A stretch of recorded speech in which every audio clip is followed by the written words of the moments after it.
All right, everybody. So I am beyond excited because you know that we don't always do chats and interviews and things like that. But when we do, we try to make them good. No, stay with me because a lot of you will always say, I've gotten lots of messages where you guys are like, Nicole, I love your solos though. Those are like our time. It's our chats. Mhm. When I tell you we are about to have easily the spiciest, most interesting and dynamic conversation you have ever heard in your life. I mean, literally, I am going to go back and re-listen to this over and over. This is not your normal podcast. So, couple things, heads up warning. One, if the kids are around, earmuffs, okay? Earmuffs or get them out of the room because we're keeping this candid and clear. Two, if you are trying to listen to this on speaker at work or anywhere else, it is headphone time. Grab the headphones because subject matter. Now, of course, we'll keep it classy and elegant like we always do, but nevertheless, the conversation matter. We're gonna keep it candid because that is how my good friend Jessica Frew is.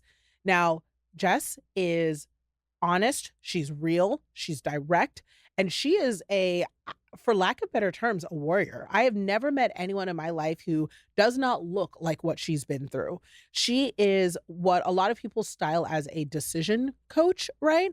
But I want to get away from all that like coaching, consulting, online thing. At the end of the day, she is the person that you want by your side if you find yourself stuck, if you find yourself feeling like you've been in the same place, underappreciated, underloved, undercelebrated.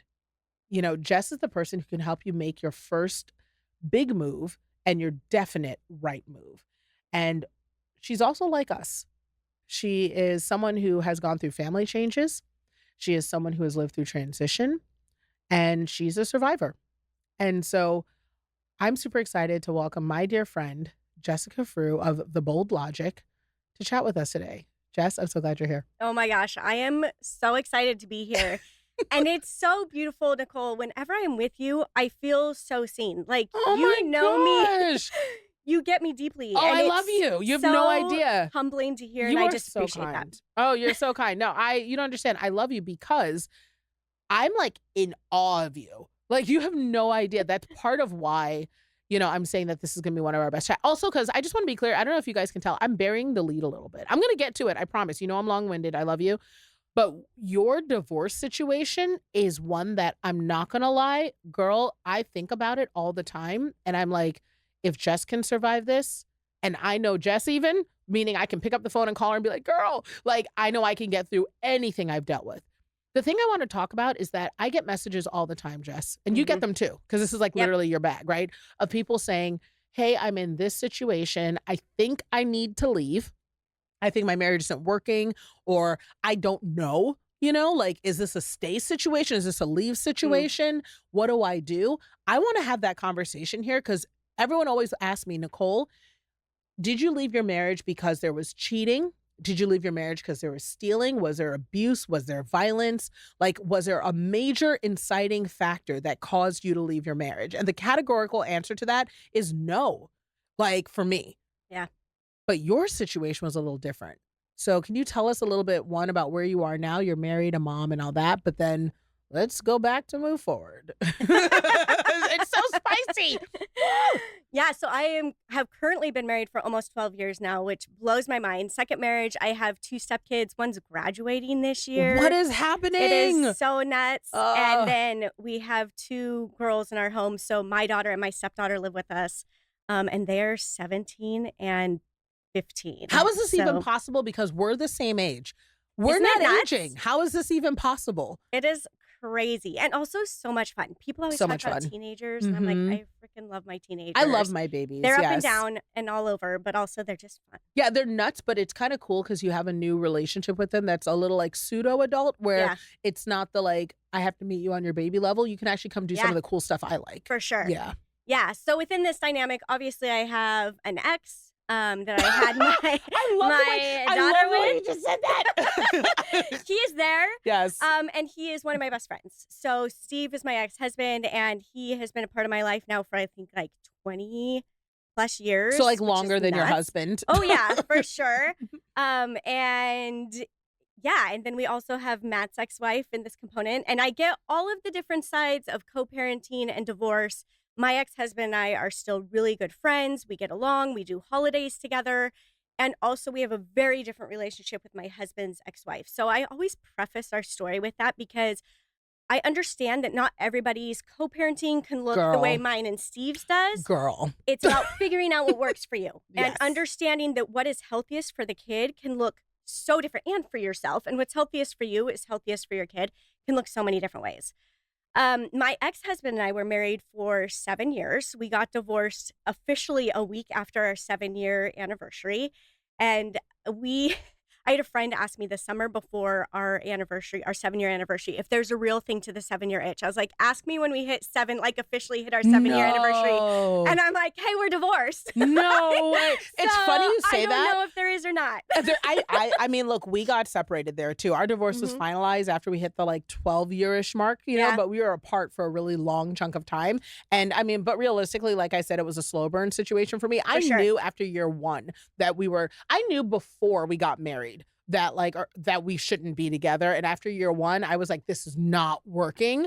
And I stayed married for another like 6+ years. Now, your situation, I'm not gonna lie, y'all, I'm just gonna be really honest. Part of why Jess is here is because people answer questions under camera pressure. If you're watching this on YouTube, right? There's so many things I want to know. And I'm like, I'm going to ask you now because I just want to know. First things first, how did you meet your husband? And where were you then? Yeah. So my ex and I, Steve and I, Yes, your ex. were in college, and I was at a choir concert because I was a vocal performance major at the time. And I'm sitting there and I was like, I do not want to be here. I am leaving. I am out. And I was about to stand up to leave, and this group of women walked down the aisle. I was like, oh, I'm stuck. So they're walking down. They all file in front of me. And at the end of all these girls is this really tall, good-looking guy. And there was He's no very room. hot. Your ex is very hot. He's a I'm not going to good-looking lie. man. He's a very good-looking fellow. And he was standing there, and there was nowhere for him to sit with these ladies he came with. So he sat next to me. Wow. And we were like whispering back and forth between the concert. I was like, all right, I can handle this. And at the end, he got my number. And the next day he asked me out, and we were together every day we could be after that. Like, it was just a very comfortable relationship. The two of us just hit it off. How old were you at that time? I was 19. Look, I was married by 22, so yeah, I get it. I got married at 20. I mean, we were married, we met in February, we were married by December. Was that cultural or was that very much cultural? Okay, so that's worth saying too, because like being African, you know, like, and this isn't uniform, right? Nothing is a monolith, right? So you can be 100%. Christian but have a different perspective. We always like to throw that out there. But as an African, there is a big push towards dating towards marriage, right? Like, even if you do have lots of boyfriends or whatever, you don't bring them all home. Do you know what I mean? It's that type of vibe. So, you know, it was always kind of in my head, like, you date, you meet someone, you marry, like, you don't kind of mess around. So for sure. Was that your vibe? Oh yeah. Yeah. Like, we're in this to get married. Like, that was the path. Energy. And we were, so to be clear, we were both raised in the Mormon church. So Church of Jesus Christ of Latter-day Saints, very conservative Christian religion. And so, yes, it was very much a quick turnaround. Yep, absolutely. And to to be say. clear, I know lots of people have different perspectives on, you know, LDS. My experiences with LDS have been lovely. You know, I've had great experiences with the LDS community. I know that's not everyone's experience. 100%. I have lots of friends who are in the church and are no longer with the church, and I have friends who are still in the church. And so this is not an indictment onto that because, again, not a monolith, right? Everyone who practices their faith does not necessarily practice it the same way. So just saying that as well. And I think that's the core of what I believe and teach at this point is that I can have one experience in this, like, somebody else could live my exact same story and their experience would be Totally completely different. And that's why it's so important that we share stories and hear stories is because it opens our eyes to see it a different way of living, even within the same religion, even within the same culture of, oh, this could look different. Absolutely. And that has been my journey since Steve and I met and got married, and all of the things is that this is not what I expected. Yes. And definitely. So we're gonna get to the goods because this is, I mean, it's like, so all of this sounds traditional, in so many, if not just traditional, it sounds like peak family values, right? Like for sure. We met, it was at a choir thing, we fell in love, you know, we were inseparable, and then you guys proceeded to have babies, and everything's good, right? Yeah. Yeah. Yeah. That was the Sure. ultimate, like, nah, girl. And here's the thing is we see people's lives and we are like, from the outside, we're like, everything looks perfect. Their life looks perfect. And people think this about my husband and I now. They think we have this perfect, nuclear family unit. And then they start hearing both of our stories and they're like, oh crap. Oh, wow. Like, this is not the a reality. colorful family. Yes. Yes. So Steve and I got married and we had like this idyllic first year of marriage. I always say, how people talk about the first year of marriage, how it's so hard. And we didn't experience that. We had this really honeymoony, like, it kind of continued. Like, it was so fun and easy. It wasn't hard to be Y'all living didn't have together. kids, girl. Yeah, really. You didn't have kids and you could now have sex. Okay, these are the two things. It's great. It was working. Okay. And what is so funny in that is the fact that 6 months into our marriage, so even though we had this beautiful first year of marriage, as I always call it, 6 months in, I opened up our laptop, and at that time, like pop-ups would come up on your laptop. I remember all the time. those. Yeah. They actually, wow, that doesn't happen anymore. Talk No. about aging ourselves. Yeah. Like, not that we just sure. didn't say we have like 20-year-old kids, And but it's so great that we're aging. Like, it is. what a Yes, gift. glad to be here. And all these pop-ups come up, and it's all porn. And I'm like, okay, I knew he looked up porn occasionally, but the thing that's surprising here is it's all men. There are no women in sight. And I was just like, okay. Well, I'm sure there are straight men who look at gay porn. Or whatever comes up. Whatever, Yeah. yes. I knew in my heart my husband was gay. Like, I knew for sure Wow. that Steve was gay. And wait, so, okay, I just want to pause on this for a second because you've lived your story, you know your story. So I know that for you, you're like, I have told this a million times. I know it is. But for the rest of us, right, I don't think in different families, they have different beliefs around pornography, things like that, right? 100%. And so for some people, finding porn may not even No faze big them. deal. For other families, even finding gay porn or porn that is of a certain niche or persuasion might not faze them No at big all, deal. right? Because that may be the nature of their relationship. Are you saying this was not the nature? Like, you guys didn't watch porn together? You did not No. have porn? Nothing like that. So Porn- the porn alone was shocking. Yes, porn was very much frowned upon in our church and still is. Like, the viewing of pornography is very much a shameful thing. And so Steve had disclosed this to me before we got married because he's like, I've always been scared to share this with my wife. I want to be upfront and honest with you. That this was a with me, struggle. like, He viewed it as a struggle for yes, himself. like Got it. 2 days before we got married, to be clear. And I'm like, Oh, wow. okay. I'm And already at in that it. point, yeah, I'm I kind was of in like, it. Yeah. I would have canceled it. Like, I would have called off the wedding. Like, I am a decision Based maker. on the pornography piece? Or If I had felt Right. uncomfortable with it. Right. If I had been like, this is too much for me, I would have called it right then and there. Got it. But I really went and checked in with myself. I didn't talk to anybody. I didn't check in with anybody. I just knew it was okay for us. Like that I was like, something you could I am work fine. through, Yeah, navigate, like, whatever. This doesn't throw me off. Absolutely. Now, seeing the gay porn, I was Right. like, oh, this is a whole nother beast that I was So not that wasn't what you expecting. expected, okay, No. at all. So you had no idea. And then so No you're idea. telling me in that moment, like, was he home? He was not home. He was at work.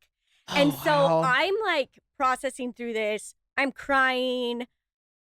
All of these things are coming to mind. Like, what do I do with this information? And how do I talk to Steve about this? He's already feeling so much shame around the pornography.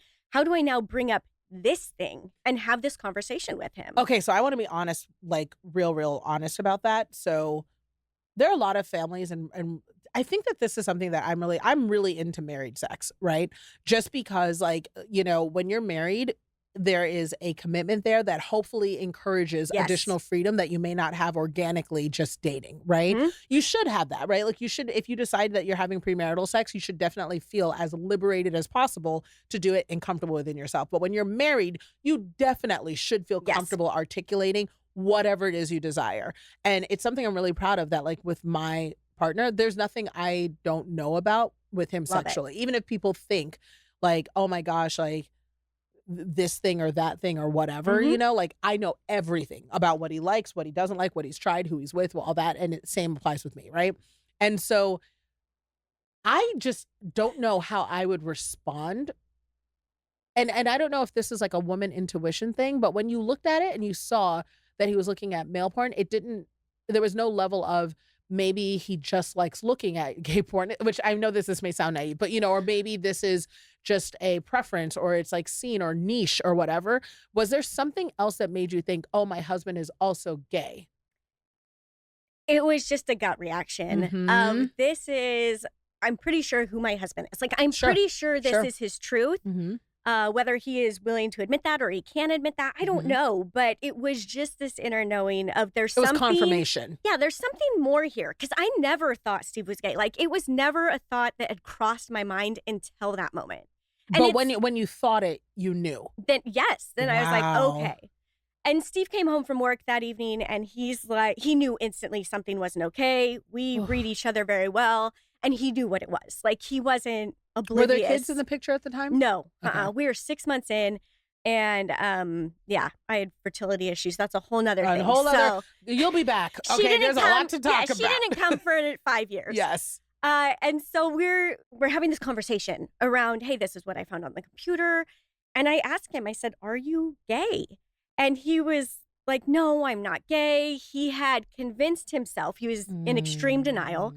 He had convinced himself that it was better to just look at men than to disrespect women. So in his mind, he had created this story because he could not be gay. In his upbringing, in the things we believed in the church, like, it was just not a possibility for him to even think that. So as in could not be gay in terms of he did not believe that was a possibility for him, / there's no world where I'm safe to be that 100%. Those two man.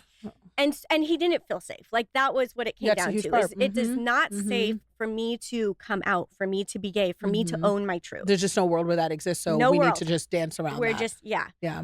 And he told me later, he's like, that was the first time I had allowed myself to even think the words, Could I be am gay? Yeah. Wow. And so to vocalize that was a whole nother thing. I mean, he's 20 something years old and it's just like, how do I even process this?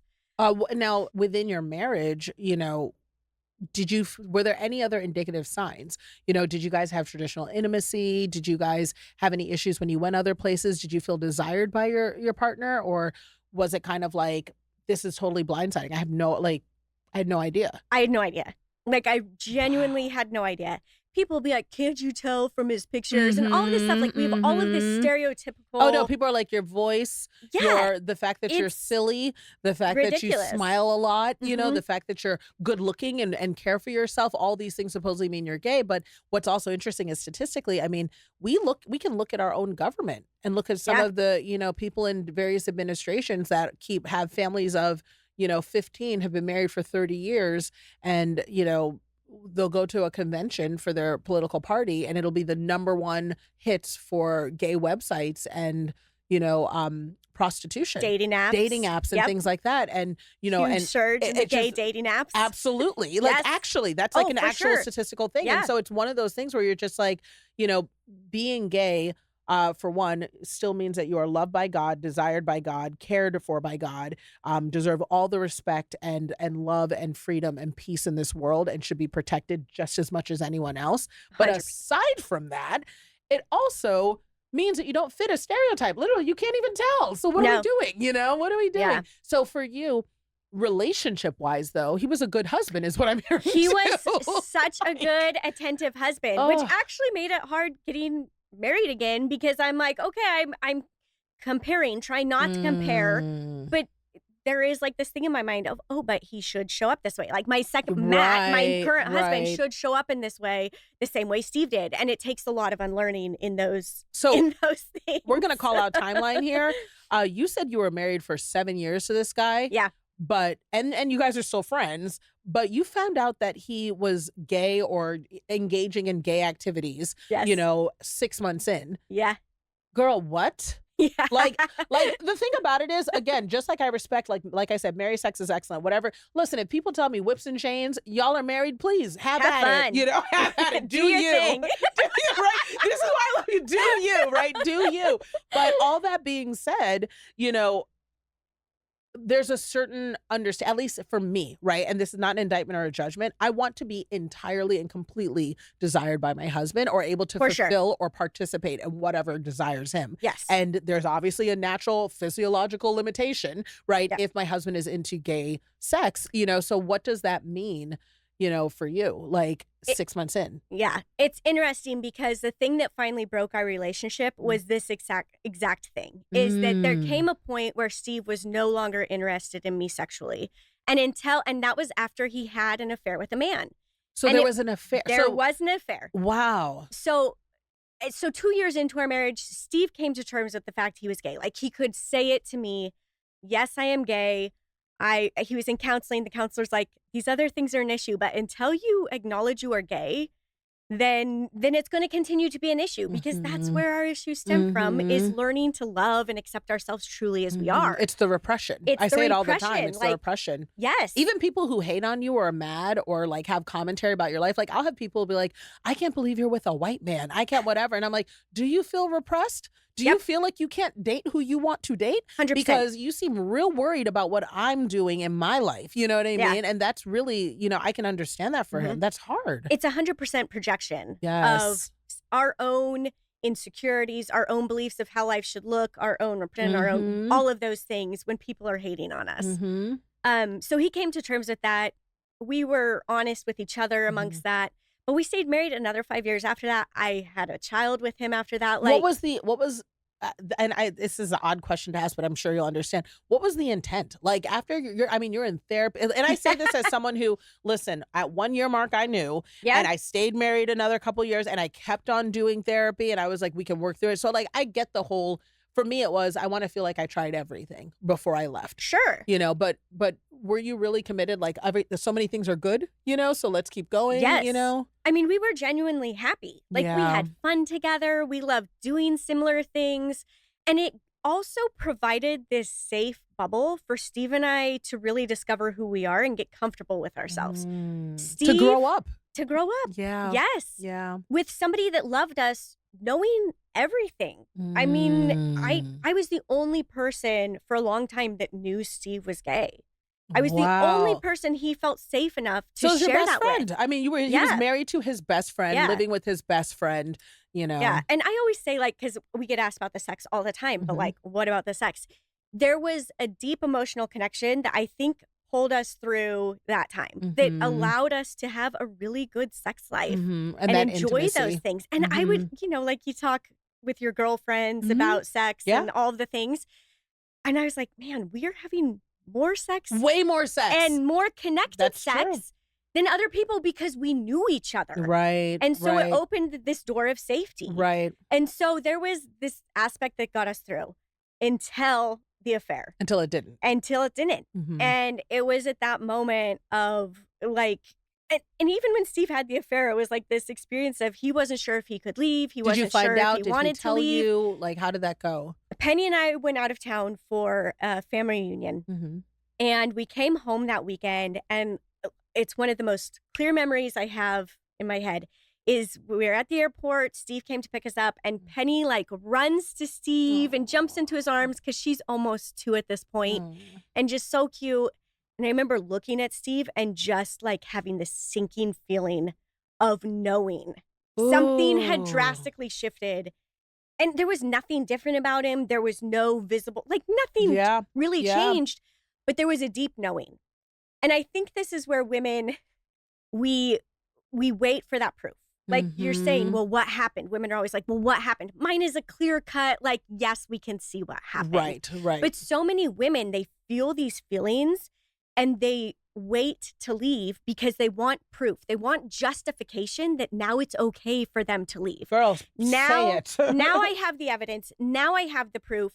Me just feeling off, me feeling like something's not okay, me feeling whatever, like not content in this relationship isn't enough. Ooh, why do you think that is? Because I am a big believer that our society is constantly trying to teach women to undermine their own belief, to either sell to us, to market to us, or to utilize us for their own purposes. So even like, we're on the Dear Media platform, and one thing I love about this network is it's female driven, female owned, female focused.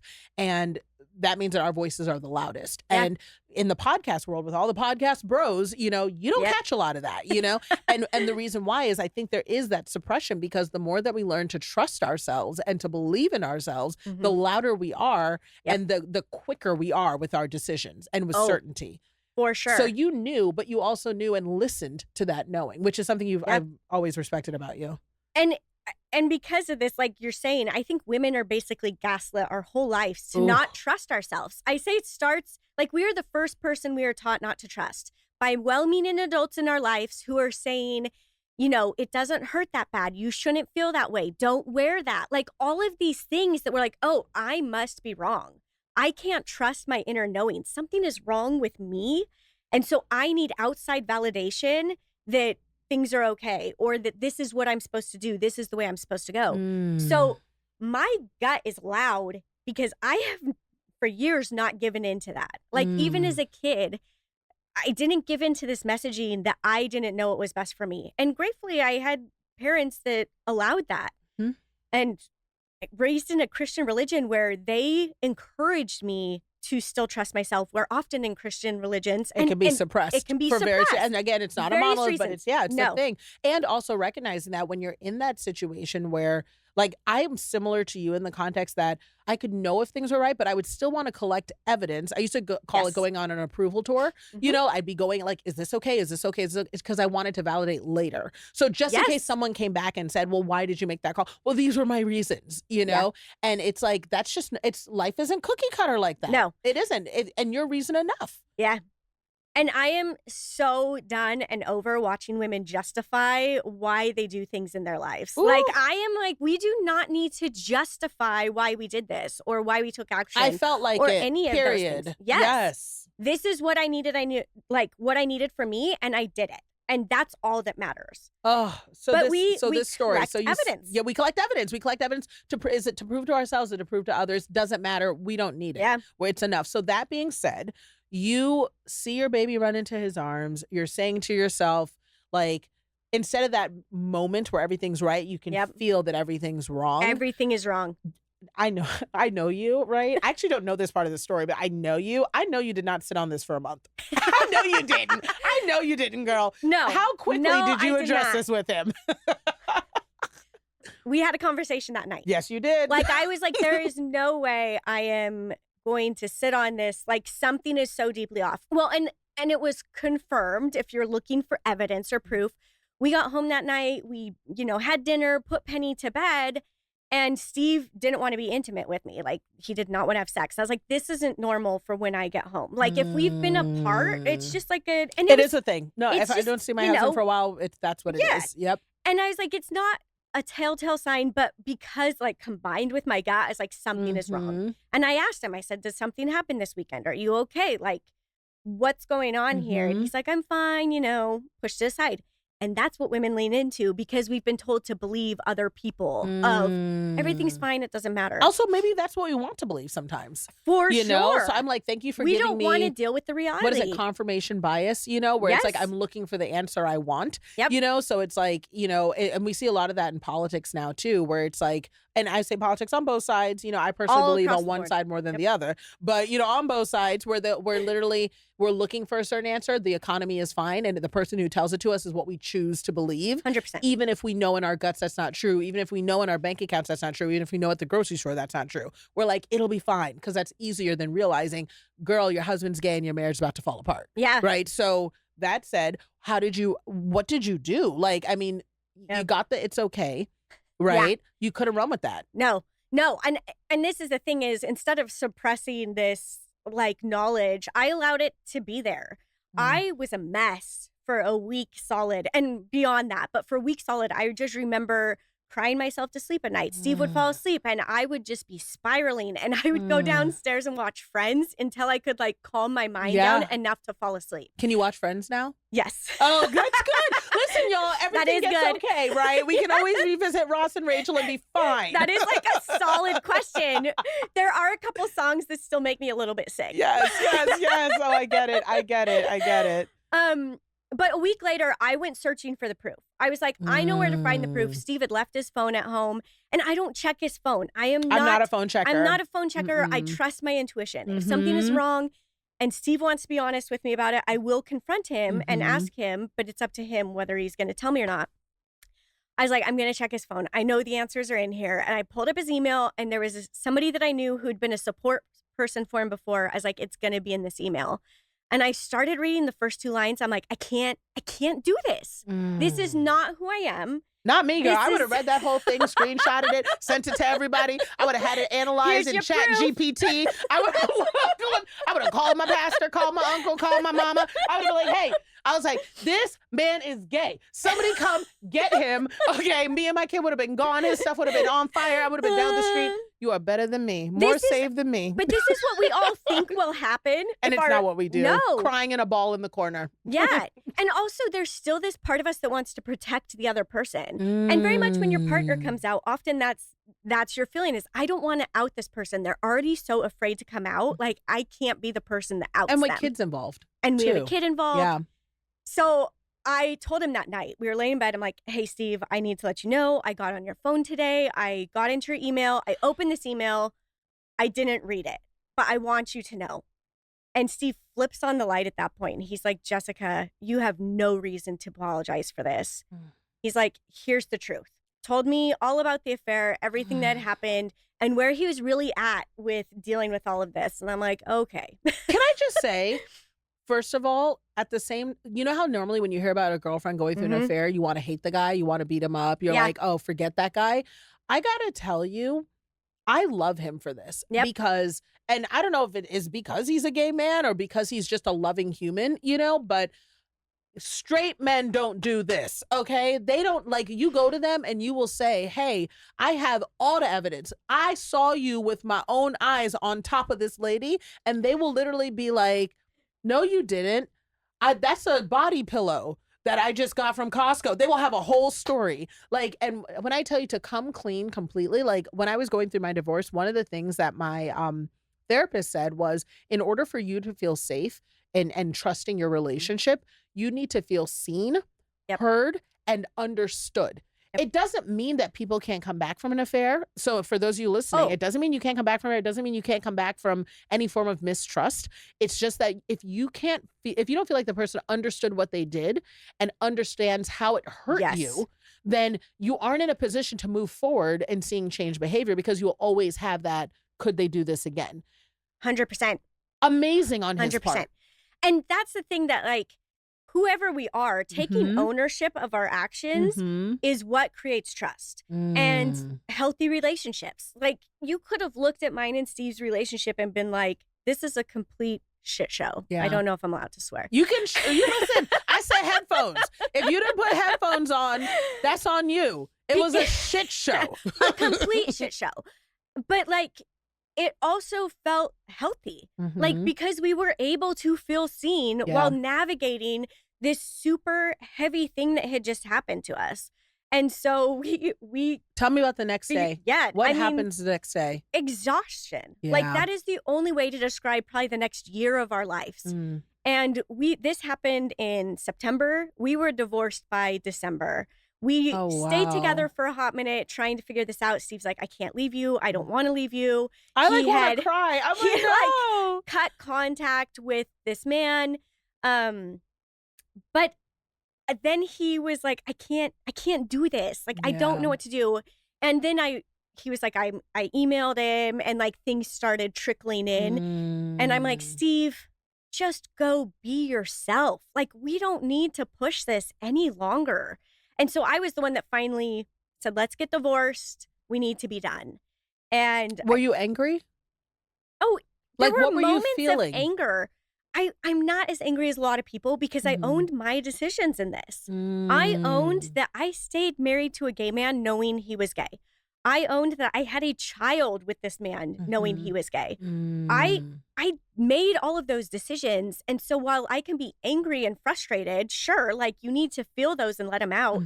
It was an emotion I sat in, like, a lot, like, tends to happen. And that's okay. Like, we have to feel Not it. everyone knows how, you know, yes, but we're afraid, especially anger. Women are really afraid of feeling because angry. we're told not to be angry. It means so many things about us. And so we carry this fear of just allowing ourselves to feel it when then we could be done. Yes. I'm like, feel it and be done. Yes. I am not going to let this one moment in my life determine the whole rest of my life.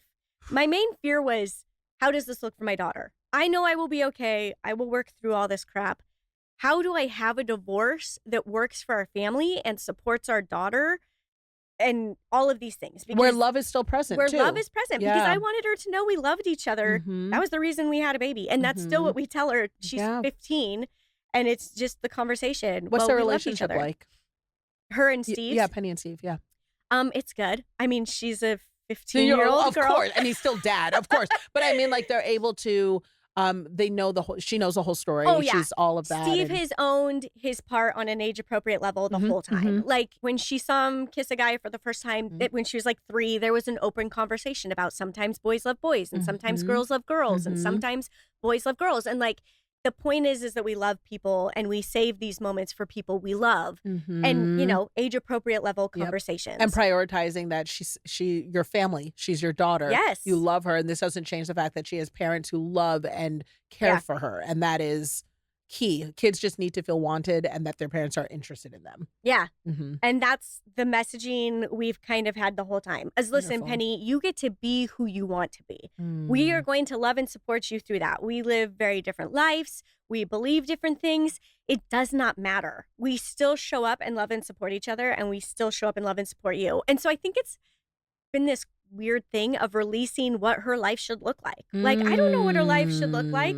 My life sure as hell doesn't look like I thought it was going to, and I'm not going to put on somebody else what their life Let should her look have like. the autonomy to design what she wants. You So figure it out. now we're in the aftermath, right? Like, I have to tell you, you know, saint girl, you are a saint. The fact that he is, the way they would have me in that jail. Oh, wow.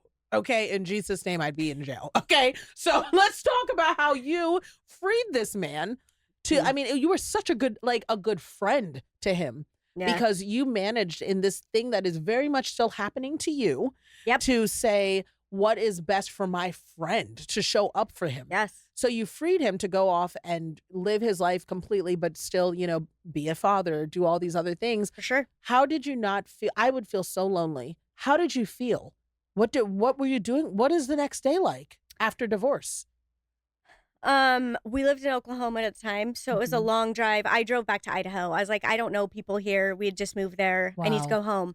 And so Penny and I drove home, and it was a lot of owning my independence, my strength, taking time to just feel and owning that, you know, some days I felt amazing and I was like, I got this. And other days I'm showing up at my parents' house. I'm like, here's my child. I'm leaving to go for a 5-hour run in the hills. I cry. Yeah. But it was just whatever, taking what I needed in those moments and trusting that life was going to work out if I showed up like with love for myself first and love for Steve. And Steve was dealing with all of the things he was afraid of. Sure. He, you know, family that was just like, you can't do this. You need to try harder, pray the gay away, like all of that messaging. And he was dealing with suicidal ideation at the time. I slept with my phone on, and I tell him this on a regular basis. My phone is on all night long for like 5 years. So into my second marriage, where I was like, if you need me, I am here. Like, please. Being there for him, girl, Yes. you are a saint, okay? A saint. And raising his baby girl, what? This is bananas. Like, I mean, amazing. But I always say, like, Steve was there for me, too. Yeah. Like, even though these were his actions, again, I made decisions that got me here.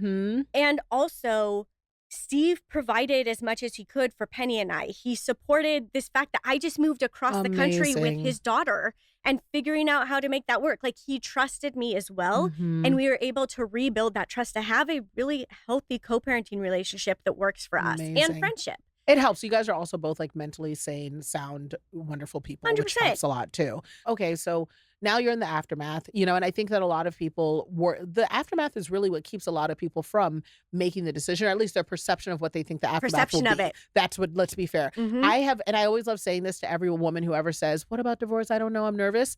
I have yet to meet a woman who's gotten divorced, and not that they don't exist, but who's gotten divorced and wasn't glad. Oh my gosh. I wasn't like, you know, it's hard, yes, but I am better than I was before. I was thrilled. The minute my papers were signed, when I tell you, I mean, I could have streaked naked down Sunset Boulevard. I was so damn happy, okay? So where were you? And it's freedom. It is freedom. Of it is for this, peace. like, yes, there's a mourning process that Of happens. course. We Of go through course. a grieving and mourning process Mhm. of what we thought our life was going to look like Mhm. and releasing that idea. Mhm. But there was also a lot in those marriages that we were in that was keeping us from having the life we wanted. Absolutely. And grieving That within was, the marriage, you yes, know, because you're grieving. knowing what you're not getting, right? Yes. So, yeah, And so it was just a process of getting to know myself. What did I really want? And how can I trust the powers that be in this world, that's good. trusting God to That's direct good. my life? Like I applied for a bunch of jobs. I'm like, that's what single moms do. I go get a job. I'm not a stay-at-home mom anymore. And I got offered some really great jobs. I was like, I can't do this. This isn't you. It's Like not an alignment. I I am going to fight to stay home with my child as long as I can because that's what was right for me at that Right. time. And emotionally, I couldn't take on anymore. And so so many random things came into my life that allowed me to do that for a long time. I was a professional seamstress, so I would like sew Mhm. out of my house and Mhm. things like that. But I made it work so I could be home with my child because that's what was right for me And that season, and that absolutely. season. And Yep. so I think it's just this coming back to ourselves and being able to release this gaslighting that we've lived in for so long that Mhm. our gut and our knowing is not right Or sufficient or or enough. sufficient or Mhm. that we don't get to have a voice. And so that is like why I love working through women who are trying to decide whether to stay or to go or try rebuilding their life after or Mhm. whatever it is because there's this beautiful process of them coming back to themselves. Mhm.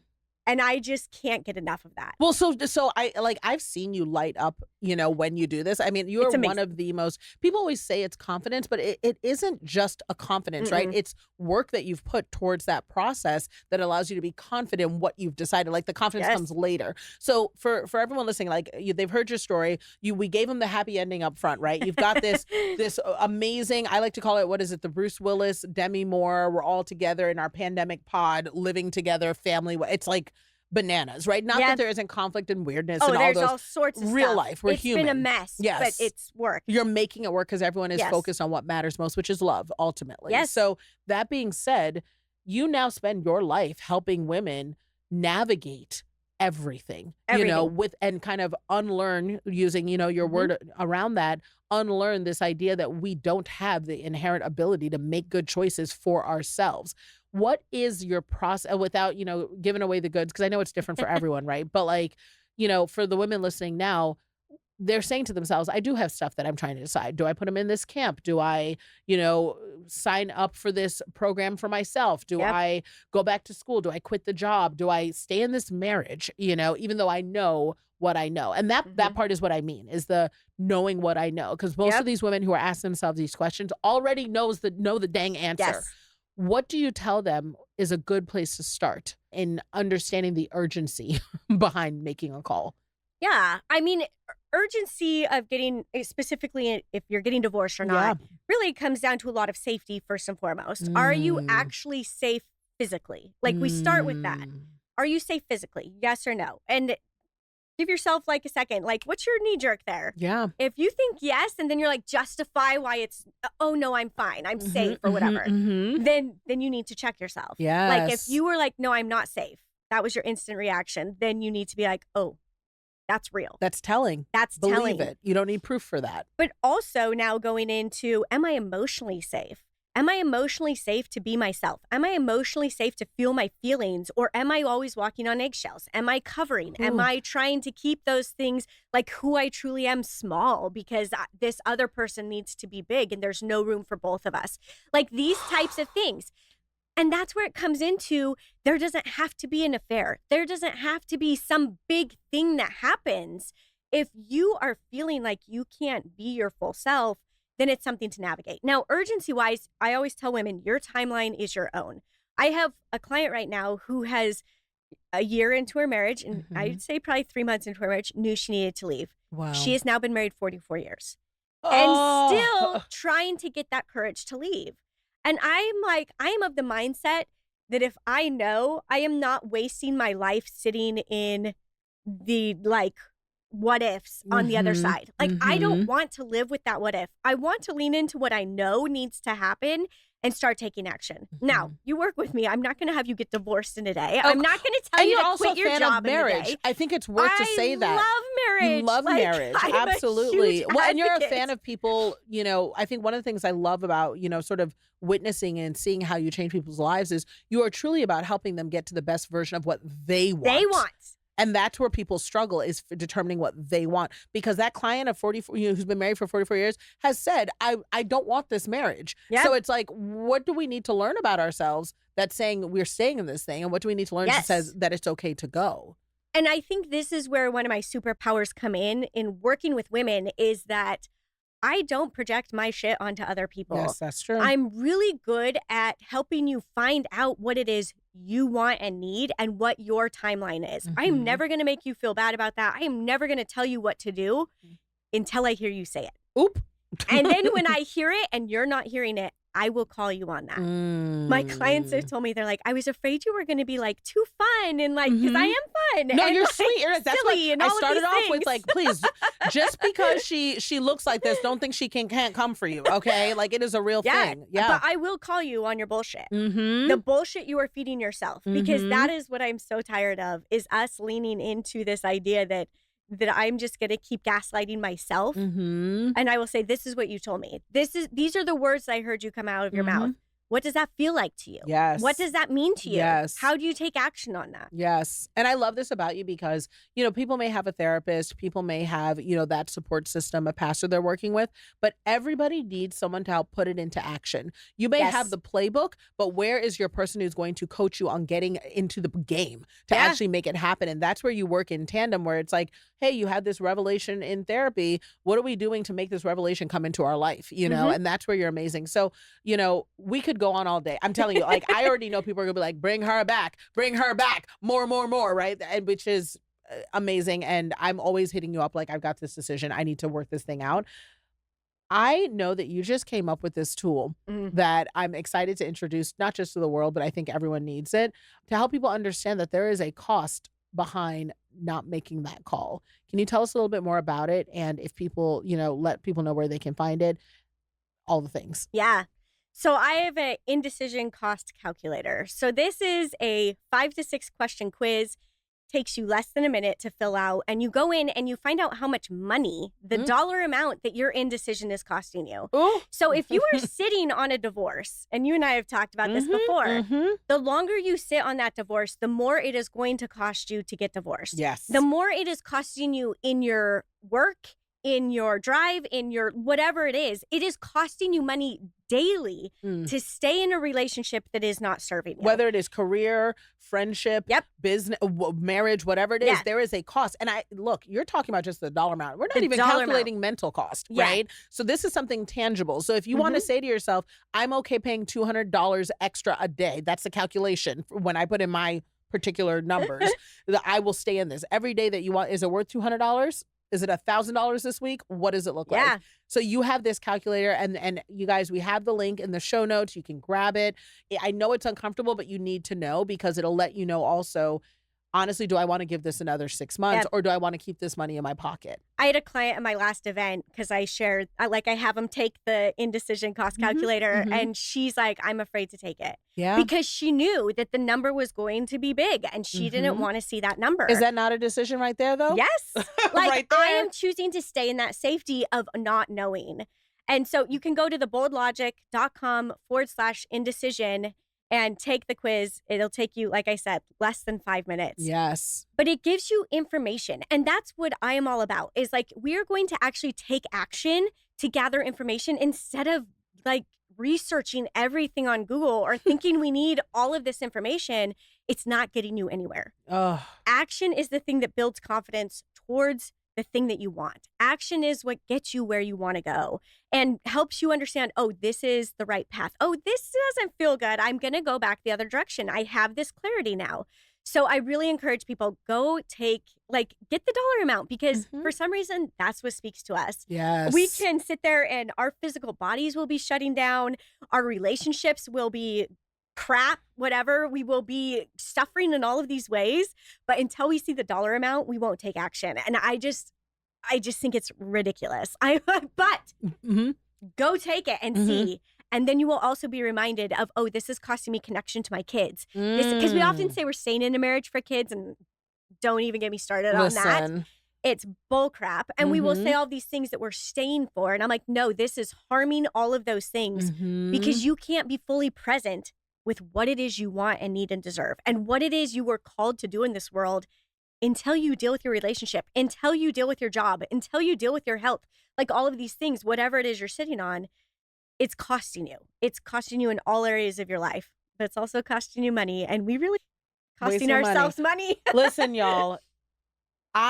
Listen, not only did you preach, okay, I think all of us are tired of paying the price for a life we do not want. Yes. And Jess, thank you for sharing so vulnerably, for pouring into us. I think a lot of us got our mind right. You know, everyone's a little fired up. Like, we're going to do something today. I'm going to decide. Even if I thought I was going to have that burger, I'm having a salad today. We are making decisions, okay? And I appreciate you.